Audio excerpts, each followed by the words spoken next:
ကန်ဆိုတာပြန်ပြင်လို့မရဘူးပိုကောင်းအောင်ပဲလုပ်လို့ရတယ်ကံတရားဆိုတာပြန်ပြင်လို့မရဘူးပြန်ပြင်လို့မရဘူးဆိုတာဘယ်တော့မှပြင်လို့ရတော့ဆိုရင်ကောင်းတဲ့ကံတွေကိုတိုးတက်များပြားလာအောင်လုပ်ပြီးတော့မကောင်းတဲ့ကံကိုမေ့ထားပြီးကောင်းတဲ့ကံတွေကိုအမှန်အတိုင်းသိပြီးတော့မကောင်းတာမကောင်းမှန်သိတယ်သိပြီးတော့ရှောင်တယ်ကောင်းတာတွေလုပ်တယ်မကောင်းတာကိုမကောင်းမှန်သိရမယ်၁ရှောင်ရမယ်၂ကောင်းတာတွေလုပ်ရမယ်၃အဲ့ဒီနည်းနဲ့ကံဆိုးကလွတ်နိုင်တယ်ပေါ့နော်မကောင်းတဲ့ကံကလွတ်မြောက်တဲ့နည်းက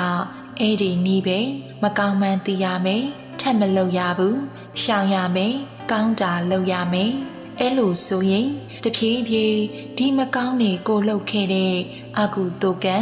တဖြည်းဖြည်းနောက်ရောက်သွားတော့ဒါပေမဲ့ပယ်ဖြတ်လို့ရတာမဟုတ်ဘူး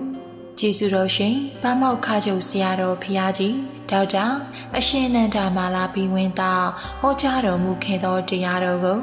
ကျမတို့ဓမ္မတိန်လွှာအဖွဲ့သားများမှ